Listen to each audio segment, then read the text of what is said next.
반갑습니다. 대창서의 법지입니다. 대창은 대원사의 대와 창문의 창의 약칭이고 대창서의 서는 일반 스토리의 서입니다. 오늘은 대원사의 대창서 이야기로 설날 이야기에 관하여 한 말씀 공유해 볼까 합니다. 마침 우리 설날이죠. 고유명절입니다. 고유명절 중에 가장 큰 명절 중에 하나죠. 이 설이라는 명사는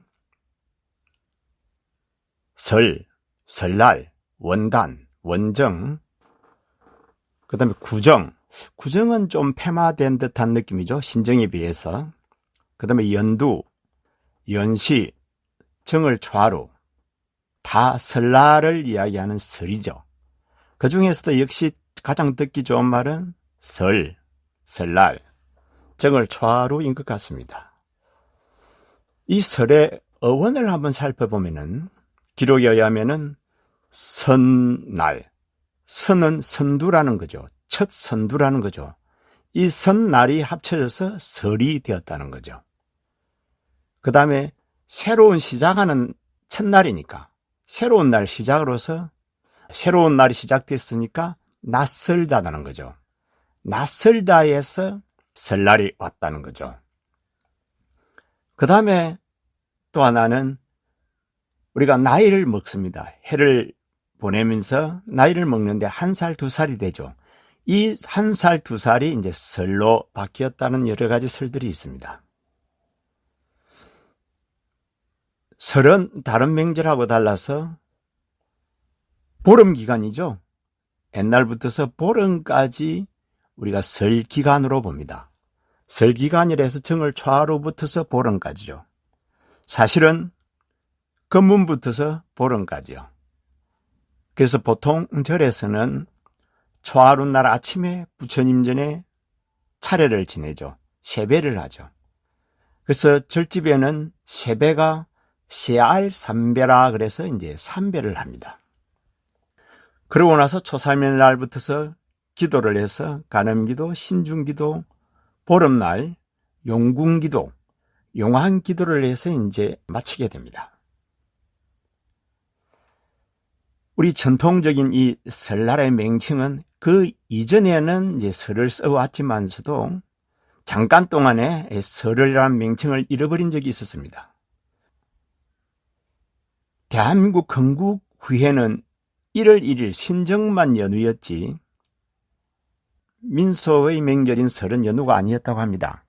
그 다음에 이제 1985년 민속의 날로 바뀌고 하루를 쉬하다가 89년부터서 설이라는 이름을 회복하고 연휴를 3일, 법정 공휴일을 3일 했다는 거죠. 그리고 기원을 한번 봐보면은 삼국시대 때부터 이제 기원하고 있다 그러고 중국을 한번 살펴보면은 중국은 서한 때부터 우리나라보다 빠르죠. 요즘 임금부터 이건 한참 앞이죠. 그런데 양력설이 좋아요, 음력설이 좋아요? 두 개 중에 하나 선택하라 하니까 망설이지죠. 우리는 양자택일을 선택할 질문을 많이 받습니다. 그죠? 때는 양자택일이라는 말에 넘어가면 안 됩니다. 그죠? 다른 답을 찾을 수도 있습니다. 둘 다 좋아요. 이런 식으로 말입니다. 그죠? 둘 다 좋잖아요. 많이 놀면은 많이 놀수록 좋은 거 아닙니까? 옛날에는 민족설이라 해서 설은 민족의 대이동입니다. 그죠? 국내의 대이동이죠. 이것은 동남아과는 비슷하죠. 특히 중국하고 우리 한국은 엄청나죠. 지금은 민족의 대이동으로서 국내 이동이 아니라 코로나 이후부터서는 외국 항공권 붕괴 현상이 일어나죠. 이것은 각 나라마다 비슷한 것 같아요. 우리나라에도 옛날에는 명절날 되면 각자 고향으로 갔잖아요. 자기 고향으로 갔는데 지금은 외국으로 가는 경우가 많다 그러네요. 또 어떤 나라에는 신혼부부인데도 명절날 되면 옛날에는 같이 고향으로 갔는데 이제는 각자 고향으로 가는 그런 나라도 있대요. 우리나라는 아닙니다. 각자 자기 고향으로. 이제 차례도 지내고 하는 것이 참 번거롭긴 하죠. 이제 그와 같은 것이 요즘에는 많이 이제 단순화됩니다. 서로의 유래, 전설을 한번 봐보면은 옛날에, 아주 옛날에 년이라는 이름을 가진 1년, 우리가 2년 하는 년, 이름을 가진 나쁜 짐승이 있었답니다. 그래서 년수죠. 그래서 짐승 숫자를 써서 이 짐승은 바다에 살고 있는 겁니다. 바다에 살고 있다가 섣달 검음날만 되면 육지로 올라와서 육지를 덮치는 겁니다. 동물을 잡아먹고 사람까지 잡아먹었다 그래요. 그래서 검음날 되면 모든 사람들이 산으로 이제 피신을 갔답니다. 그 당시 이제 한 도인이 나타난 거죠. 이 도인은 노인걸사, 걸사도인이죠. 걸사는 그러지, 거름뱅이의 좀 듣기 좋은 말이죠. 이 노인이 나타나서 이 짐승을 해결합니다. 그래서 해결한다는 뜻이 붙여가지고 과년이라는 말을 씁니다. 년을 넘긴다. 앞에 년을 넘기고 새 년을 맞이한다. 그래서 과년한다. 이 말은 괴물을 통과한다. 괴물을 내보낸다. 내쫓는다는 뜻이죠. 바로 유래는 이렇죠. 한 노인이 모든 마을 사람들이 괴물이 무서워서 산으로 다 도망가고 없는데 이 노인, 걸사도인만큼만 대문을 걸어 잠그고 안에다가 불을 밝혀놓고, 대문이라기보다는 말문이겠죠. 불을 환하게 밝혀놓고 붉은 옷을 입고 큰 긴 지팡이를 들고 지키고 있습니다. 그래서 괴물이 이제 딱 나타나니까 문을 활짝 열고 환한 불빛 아래서 붉은 옷을 입고 벼락 같은 고함을 칩니다. 그 소리에 놀라서 이제 괴물이 물러가게 되죠. 여기에서 이제 붉은 옷은 악마 퇴치, 양의 기운이니까 악마 퇴치용으로서 붉은 옷이 사용되고 붉은 색깔이 사용된 것 같고, 큰 고함을 쳐야, 소리가 커야 이길 수 있습니다. 그죠? 동물들은 안 그렇습니까? 소리가 커야 되고 몸집이 커야 됩니다. 그래서 큰 고함 소리가 지금에는 폭죽으로 바뀌어서 폭죽을 터뜨리죠. 몸집이 커야 되니까 지팡이를 이렇게 짚은 거죠. 그러면서 눈을 부릅뜨고 지키겠죠.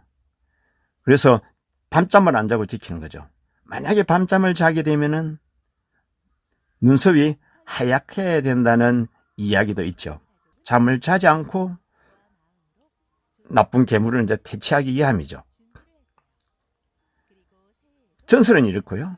여기에는 또 세시풍속, 시절 행사, 시절 음식들도 많이 있습니다. 그죠? 시절 행사는 윷놀이, 돈치기, 그네뛰기, 줄다리기, 달집 짓기, 또 연날리기. 연날리기는 보름까지 연을 날리다가 달집을 태워물에 내가지고 다 끝이 나버리죠. 그 다음에 널뛰기도 하고, 널뛰기를 하면은 발에 무좀이 안 걸린다는 속설이 있다고 하네요. 그네뛰기. 이것은 가만히 한번 생각해 보니까 둘 다 하늘 높이 나르죠. 그래서 하늘 높이 나르다 보면은 안 보이는 것도 보이고 멀리도 볼 수 있겠죠. 그래서 미래를 이야기하고 희망을 이야기한다는 의미가 들어있지 않나라고도 한번 생각해 보고요. 시절 음식으로는 일단 맛있는 걸 많이 하죠. 많이 해서 먼저 조상님에게 차례를 딱 모시고 그 다음에 우리가 나누고 이웃과 나누는 것이죠. 참 아름답죠. 대표 음식으로는 또 떡국이지 않습니까? 떡국은 떡가래를 둥글게 뽑아서 썬글매는 바로 돈처럼 동글동글하게 납작납작하게 썰어집니다. 그죠? 그래서 떡국을 먹으면은 그냥 부자가 되는 거죠. 돈을 먹는 것이 되죠. 부자 되기를 기원하면서 이제 떡국을 먹게 되는 거죠. 그리고 보름날 용왕불공을 해서, 용왕은 물이죠. 물은 재물을 이야기합니다. 재물을 불러들이는 것으로 해서 설날 모든 행사가 끝이 나고 일상으로 복귀하게 되죠. 그런데 우리가 하나 참고로 할 것은 일설에는 음력을 없앤다는 말이 있습니다. 음력을 없앤다는 말이 있는데, 그러면 양력을 기준으로 해서 모든 것을 이제 카운트하겠다는 거죠. 이것은 저는 좀 잘못됐다고 생각하는데, 왜냐하면은 음력은 달의 변화를 나타냅니다. 그죠? 달의 변화는 음력 며칠이다만 알면은 달이 무슨 모양이라는 것을 우리가 압니다. 만약에 음력이 없다 그러면은 달을 봐야 합니다. 밤에 달이 무슨 모양인지. 그 다음에 또 하나는 달의 변화에 의해서 바로 바닷물이 높아졌다가 낮아졌다 그럽니다. 이것은 아주 중요하죠. 우리나라처럼 삼면이 바다로 쌓인 국가에서는 바닷물의 높이가 어부들에게는 가장 중요합니다. 그래서 음력을 없앤다는 것은 넌센스라고 봐야죠. 그럼 여담이었고요. 간단히 정리해보면은 아름다운 우리 설, 명절 정말 아름답죠.